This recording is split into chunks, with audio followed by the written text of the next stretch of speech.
হাই বন্ধু বান্ধৱীসকল, স্বাগতম জনাইছোঁ এই জব ইজ ইয়ৰ ড্ৰিম চেনেলটোলৈ।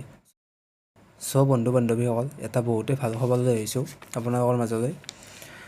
কেইটামান ডিপাৰ্টমেণ্টৰ পৰা নতুনকৈ চাকৰি মুকলি হৈছে।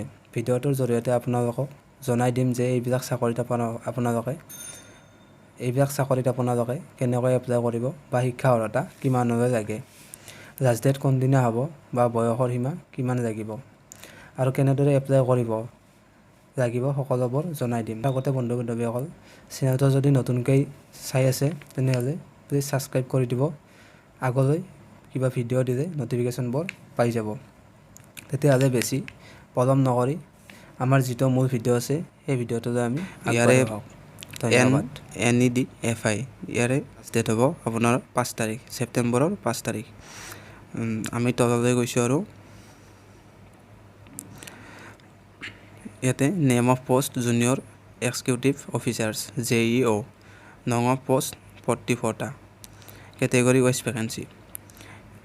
আনৰিজাৰ্ভত আছে আপোনাৰ 19টা পোষ্ট, STত আছে 3টা, SC 6টা আৰু OBCৰ 12টা আৰু EWSৰ কাৰণে 4টা। তো আপোনালোকৰ কম পোষ্ট হ'লেও সকলোৱে এপ্লাই কৰিব। আৰু ইয়াৰে পে স্কেল অৰ্থাৎ দৰমহাটো 15,400ৰ পৰা ষ্টাৰ্টিং হ'ব। এজ লিমিট দিয়া আছে আপোনালোকৰ 21ৰ পৰা 30 বছৰলৈ। আৰু ইয়াৰে এজ ৰিলেকশ্যন ST SC বাই 5 ইয়াৰ্ছ, মানে 5 বছৰলৈ এজ ৰিলেকশ্যন আছে ST আৰু SCৰ। OBCৰ আছে 3 বছৰ। আৰু ইয়াৰে এডুকেশ্যন কোৱালিফিকেশ্যন অৰ্থাৎ শিক্ষা অৰ্হতা আপোনালোকৰ যিকোনো ষ্ট্ৰীমৰ পৰা গ্ৰেজুৱেশ্যন কমপ্লিট কৰিব লাগিব। আৰু এপ্লিকেশ্যন ফিজ দিয়া আছে আপোনালোকৰ EWS অৰ্থাৎ EWSৰ এপ্লিকেশ্যন ফিজ নীল। আৰু ST SCৰ কাৰণে হ'ব 200 টকা, OBCৰ কাৰণে 300 টকা আৰু জেনেৰেলৰ কাৰণে 500 টকা। পে'মেণ্ট মোডটো অনলাইনে হ'ব। আৰু আপোনালোক মই ইয়াৰে এপ্লাই কৰা লিংকটো তলৰ ভিডিঅ'ৰ ডেছক্ৰিপশ্যনত দি দিম, আপোনালোকে ইয়াৰ পৰা গৈ এপ্লাই কৰিব পাৰিব।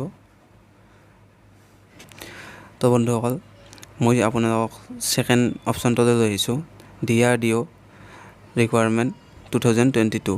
ইয়াতে 1900 এটা পষ্ট মুকলি কৰা হৈছে টেকনিকেল এছিষ্টেণ্ট আৰু টেকনিচিয়ান ভেকেঞ্চিৰ কাৰণে। মই তলত আপোনালোকক দেখাই দিছোঁ। ইয়াৰে লাষ্ট ডেট 23/9/2022। ইয়াৰে ফুল ফৰ্মটো হৈছে defence research and development organisation DRDO। ইয়াৰে এজ ৰিলেকশ্যন কিমান লাগিব আৰু বা এডুকেশ্যন কোৱালিফিকেশ্যন কিমান লাগিব মই তলত আপোনালোকক বুজাই দিবলৈ চেষ্টা কৰিম। ইয়াতে senior technical assistant BSTAB, no of post 1075টা। ইয়াতে ছিনিয়ৰ টেকনিকেল এছিষ্টেণ্টৰ কাৰণে আছে আপোনাৰ 1075টা। আৰু এজ লিমিটটো দিয়া আছে আপোনালোকৰ 18ৰ পৰা 28 বছৰলৈ।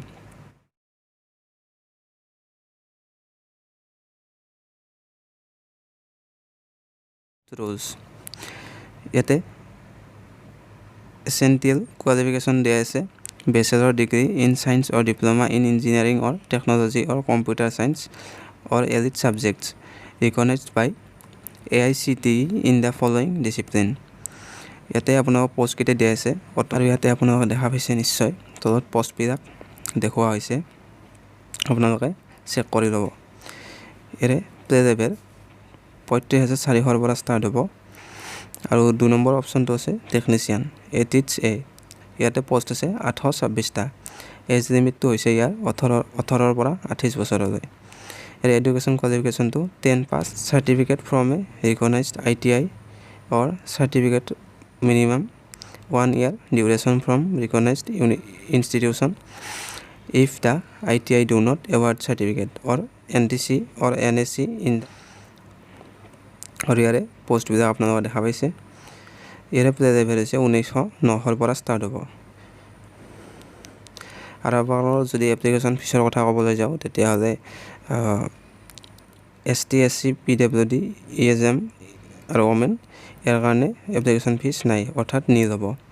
পে'মেণ্ট মোডটো আপোনালোকৰ ক্ৰেডিট কাৰ্ড, ডেবিট কাৰ্ড আৰু নেট বেংকিং বা UPI ৰ সহায়ত হ'ব। এইটো হৈছে আৰু ইয়াৰে এপ্লাই অনলাইন হ'ব। গতিকে মই তলত ডেছক্ৰিপশ্যনত আপোনালোকক অনলাইন এপ্লাই লিংকটো দি দিম, আপোনালোকে চেক আউট কৰি ল'ব। তো আজিলৈ এৰিছোঁ, ধন্যবাদ। জয় অসম।